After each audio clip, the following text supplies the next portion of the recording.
उजाला live, खबरों का उजाला। Channel को लाइक और सब्सक्राइब करें और हमारी सारी महत्वपूर्ण खबरों को अपने मोबाइल पर पाएं।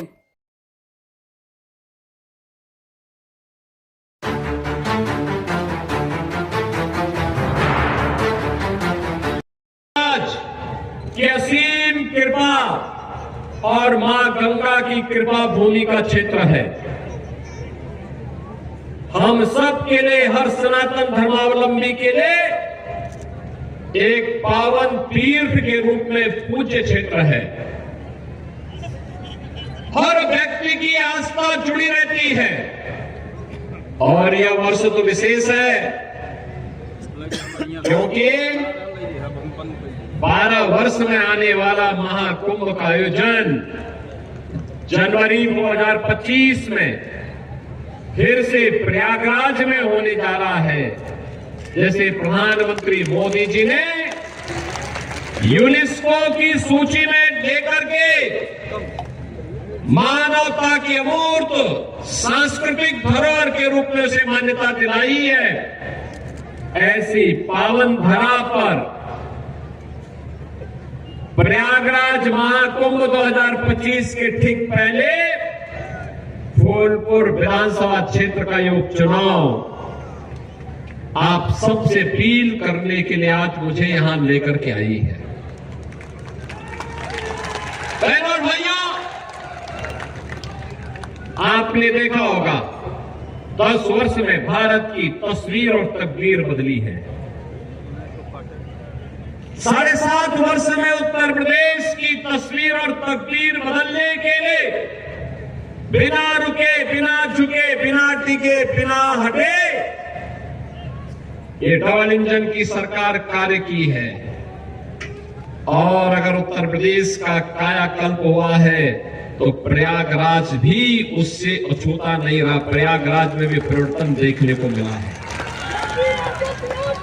बहनों और भाइयों, याद करिए, कभी उत्तर प्रदेश अराजकता और दंगों के लिए जाना जाता था, गुंडागिर्दी के लिए जाना जाता था, पहचान का संकट था। युवाओं के सामने, नौजवानों के सामने बेटी और बहन की इज्जत सुरक्षित नहीं थी।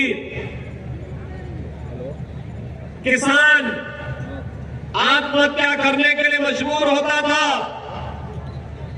व्यापारी असुरक्षित महसूस करता था,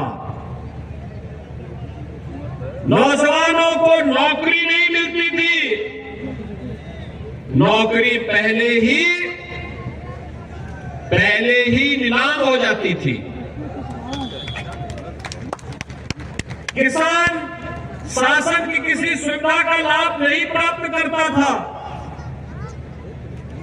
गरीब को राशन नहीं मिलता था। आप सोचिए, 10 वर्ष के अंदर मोदी जी ने देश के अंदर जो परिवर्तन करके दिखाया है, पिछले 7.5 वर्ष से उत्तर प्रदेश की जनता जनार्दन को भी योजनाओं का लाभ मिलना प्रारंभ हुआ। देश के अंदर 4 करोड़ गरीबों के मकान बने और अकेले उत्तर प्रदेश के अंदर 56 लाख गरीबों के एक मकान बन गए। देश स्वाभाविक रूप से सिपाही घराने के पास चला जाता था। उनके जो कारिंदे थे उनके पास चला जाता था। ये पीवीए नहीं, ये प्रोडक्शन हाउस है दंगाइयों और अपराधियों का। इन लोगों ने, याद करिए, उत्तर प्रदेश का कोई ऐसा अपराधी नहीं, कोई ऐसा माफिया नहीं जो समाजवादी पार्टी का शागिर्द न हो। याद करिए, प्रयागराज का अतीक अहमद राव, गाजीपुर का मुख्तार अंसारी रहा हो, अम्बेडकर नगर का खान मुबारक राव हो, ये सब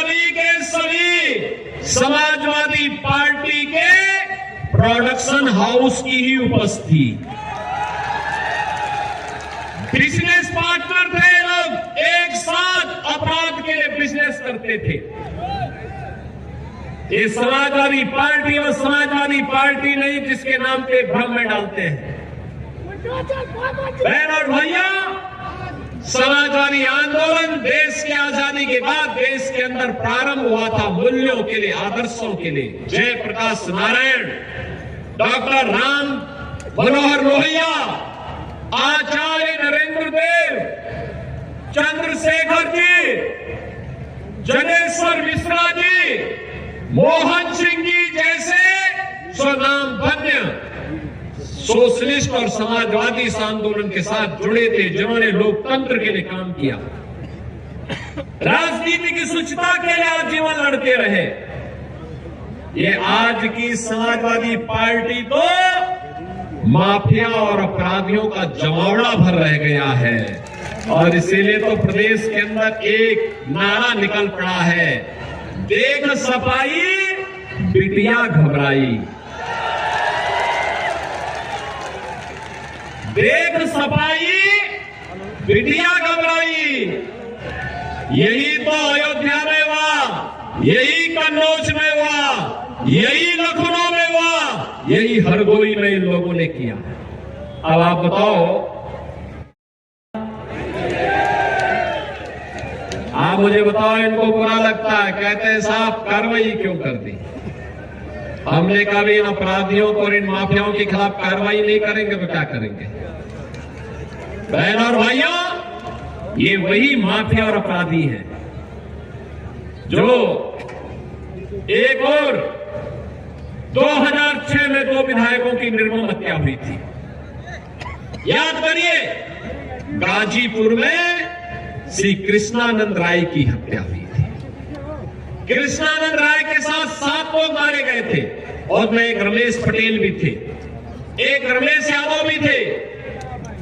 ऐसे ही 7 लोग थे। निर्मम हत्या गोलियों से भून करके समाजवादी पार्टी के संरक्षण में पनपने वाले उस माफिया के सारे पर उसके संरक्षण में हत्या हुई थी, जिसके मरने पर मरसिया पढ़ने के लिए समाजवादी पार्टी का मुखिया जाता है। बहन और भैया, याद करिए, राजूपाल की हत्या करने वाला कौन माफिया था?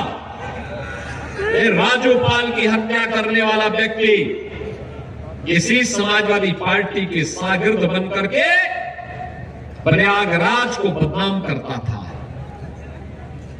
आप याद करिए, ये समाजवादी पार्टी, इसीलिए मैं कहता हूं, समाजवादी पार्टी का मतलब आज के दिन पर, समाजवादी पार्टी का मतलब प्रोडक्शन हाउस है ये माफिया और अपराधियों का। हर दुर्दांत माफिया और अपराधी यहां से पैदा होते हैं, यहां से आगे बढ़ते हैं, पनपते हैं, और इनको अच्छे अच्छे ट्रेनर वहां पर इन लोगों ने पैदा करवाए हैं, रखे हैं।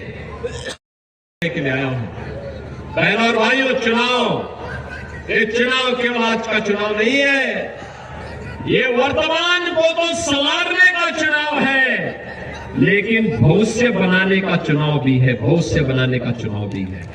और उसी भविष्य को बनाने के लिए आज हम सब आपके पास आए हैं।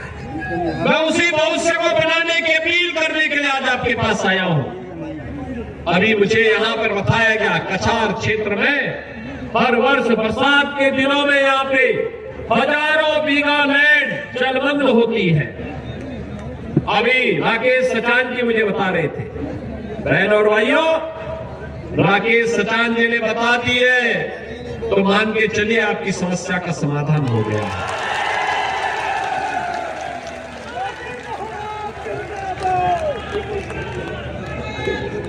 हम लोगों का ये मानना है, मोदी जी के नेतृत्व में हमने तो एक बात माना है कि सरकार का मतलब समाधान होता है, सरकार का मतलब समस्या नहीं होती। और सरकार को डूब मरना चाहिए जो सरकार गरीब की आवाज न सुनती हो, अन्नदाता किसान की आवाज न सुनती हो, युवा की आवाज न सुनती हो। समस्या के सामने लाचार होना नहीं।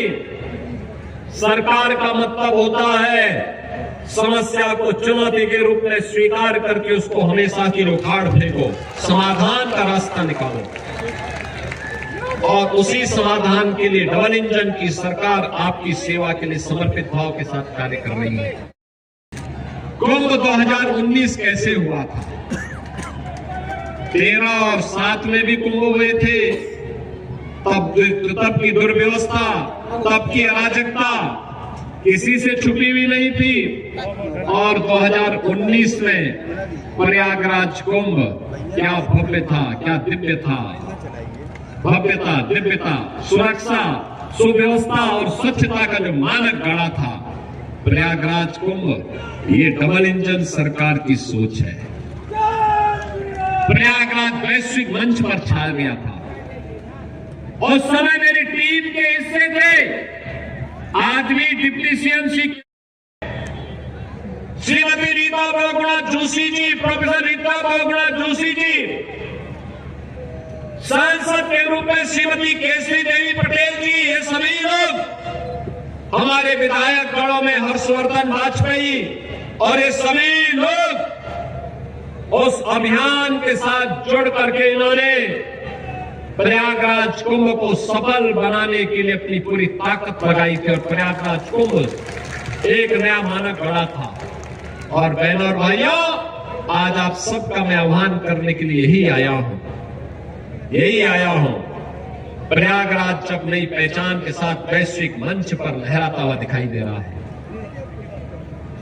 जब प्रयागराज कुंभ 2000 महाकुंभ 25 दस्तक दे चुका है, 13 जनवरी से 26 फरवरी तक ये महाआयोजन होने जा रहा है, तब एक युवा और जुझारू विधायक फूलपुर को मिलना ही चाहिए। और वह दीपक पटेल के रूप में भारतीय जनता पार्टी, अपना दल निषाद पार्टी, इन लोगों ने आपको दिया है। बहनों और भाइयों, समाजवादी पार्टी के वास्तविक चरित्र को देखना है तो देखिए अयोध्या में एक निषाद बेटी के साथ क्या व्यवहार किया था इन्होंने, कैसा व्यवहार किया था। कन्नौज में एक बेटी के साथ किस प्रकार का व्यवहार किया था।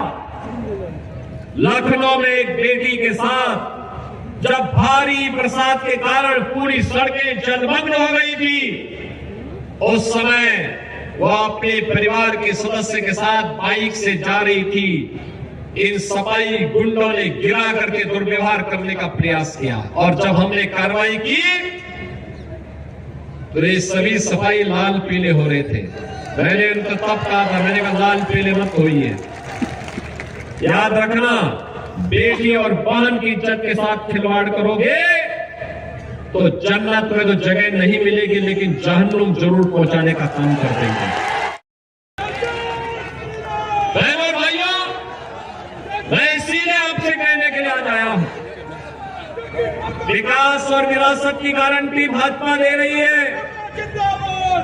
सुरक्षा, समृद्धि और सुशासन की गारंटी भाजपा दे रही है, हर घर नल के माध्यम से शुद्ध पेयजल उपलब्ध कराने की गारंटी भाजपा दे रही है, और बाढ़ की समस्या का स्थायी समाधान भी भाजपा आपको देगी, उपलब्ध कराएगी। हमारी सरकार तो देश के लिए अपना बलिदान देने वाले उन शहीदों के प्रति भी नतमस्तक है। और हमारी सरकार ने ये निर्णय लिया, कोई जवान सेना में, अर्धसेना में, पुलिस बल में रह करके देश की सीमाओं की रक्षा करते हुए, आंतरिक सुरक्षा का पालन करते हुए अगर शहीद होता है तो उसको, उनके परिवार को 50 लाख रुपए और किसी एक सदस्य को नौकरी देंगे। हम लगातार दे रहे हैं। जो भी ऐसे परिवार होंगे उनकी स्मृतियों को, उन शहीदों की स्मृतियों को बनाने का काम सरकार कर रही है, और ये हमारा दायित्व है। उन जवानों ने देश के लिए अपने आप को बलिदान किया है, उन्हें सम्मान मिलना ही चाहिए।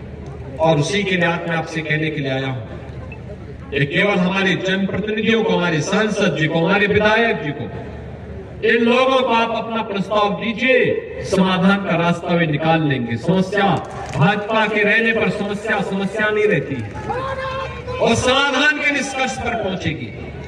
और इसी के लिए मैं आज आपके पास आया हूं, आपसे कहने के लिए, बहनों और भाइयों,